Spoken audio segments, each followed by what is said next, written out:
আর একদিক থেকে দেখবে সকল উম্মতরা আমার নবী ওই দিন যেই দিন সবাই বলবে ইয়া নফসি ইয়া নফসি, আমার কি হবে আমার কি হবে, নবীরাও বলবে ইয়া নফসি, উম্মতরাও বলবে ইয়া নফসি।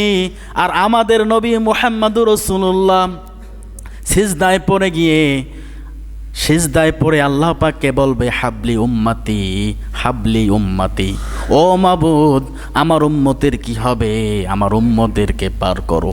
আল্লাহু আকবার। আমাদের নবী শ্রেষ্ঠ নবী। যেই দিন সবে বলবে ইয়া নফসি, ওই দিন আমাদের নবী বলবে হাবলি উম্মতি, আমার উম্মতদেরকে পার করো।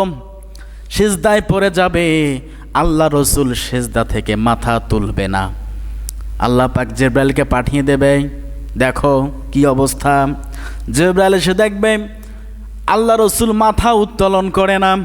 দুনিয়ার জমিনে আল্লাহ পাক রব্বুল আলামিন যখনই দেখতেন নবীর মন খারাপ, নবীকে আয়াত দিয়ে বাণী দিয়ে সান্ত্বনা দিতেন কি দিতেন না।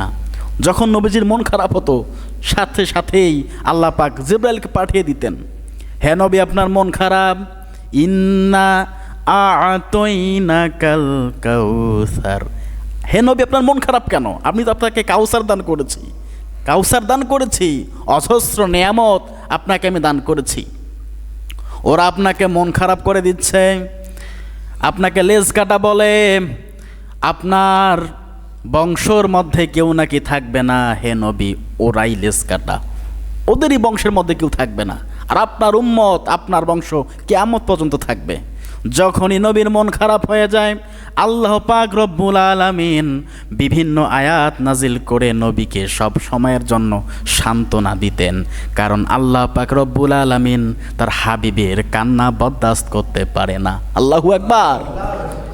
ওই দিন কিয়ামতের দিন আল্লাহ পাক রব্বুল আলামিন যখন দেখবেন তার হাবিব মন খারাপ করে বসে আছে, মন খারাপ করে এখনো সিজদার মধ্যে পড়ে আছে, উম্মতের কঠিন অবস্থা, আল্লাহ পাক জিবরাইলের মাধ্যমে জানিয়ে দেবে, ও জিবরাইল আমার বন্ধুকে জানিয়ে দাও ওর উম্মতের 3 ভাগের 1 ভাগ উম্মতকে আমি জান্নাতে পাঠিয়ে দিয়েছি।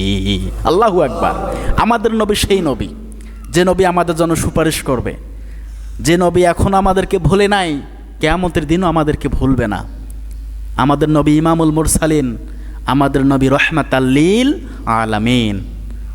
আল্লাহ পাক বলছেন আমি রব্বুল আলামিন, তামাম জাহানের রব, পালন কর্তা, আর আমার বন্ধু মুহাম্মদুর রাসূলুল্লাহ হচ্ছে রহমাতাল লিল আলামিন। আমি গোটা দুনিয়ার রব, আর আমার নবী মুহাম্মদুর রাসূলুল্লাহ হচ্ছে গোটা দুনিয়ার জন্য রহমত। সুবহানাল্লাহ। এজন্য আল্লাহ পাক রব্বুল আলামিন নিজের নামের সঙ্গে বন্ধুর নাম কানেক্ট করে দিয়েছেন। কত সুন্দর করে আল্লাহ পাক কানেক্ট করে দিয়েছেন। এজন্য নবীজির আদর্শ আমাদের অন্তরে লালন করার দরকার আছে না নাই? অবশ্যই আছে। সম্মানিত হাজিরিন, কিয়ামতের দিন ওই কঠিন মুসিবতের দিনও আমাদের নবী আমাদেরকে ভুলবে না।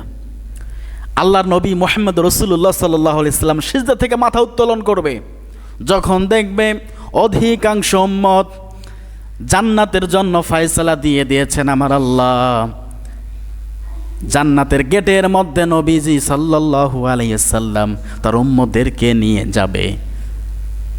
গেটের মধ্যে থাকা ফেরেশতাকে বলবে গেট খোলো। মান আনতা, কে আপনি? আমি মুহাম্মদুর রাসূলুল্লাহ। ফেরেশতা বলবে নবী আপনার অপেক্ষায় এতদিন ছিলাম, এতদিন পর্যন্ত জান্নাতের মধ্যে কেউ দাখিল হতে পারে নাই, আপনাকে দিয়েই জান্নাত উদ্বোধন হবে গো নবী। যান যান, জান্নাত খুলে দেওয়া হলো, গেট খুলে দেওয়া হলো, আপনার সহস্র কোটি কোটি উম্মত নিয়ে এখনই আপনি জান্নাতের মধ্যে প্রবেশ করেন। আল্লাহ পাক রব্বুল আলামিন যতক্ষণ পর্যন্ত মুহাম্মদুর রাসূলুল্লাহ সাল্লাল্লাহু আলাইহি ওয়াসাল্লামের উম্মতকে জান্নাতের মধ্যে ঢুকাবে না, ততক্ষণ পর্যন্ত কোনো নবীর উম্মত জান্নাতে প্রবেশ করতে পারবে না। এটা হারাম। তো আমাদের নবীর মর্যাদা আছে না নাই? অবশ্যই আছে। সম্মানিত হাজিরিন, আল্লাহ পাক রব্বুল আলামিন এই নবীজি সাল্লাল্লাহু আলাইহি সাল্লামের উপরে পুরো 30 পারা কোরআন নাজিল করেছেন। এই কোরআনুল কারীম আমাদের জন্য কি আদর্শ। দুঃখজনক আমরা সেই আদর্শ ভুলে গিয়েছি।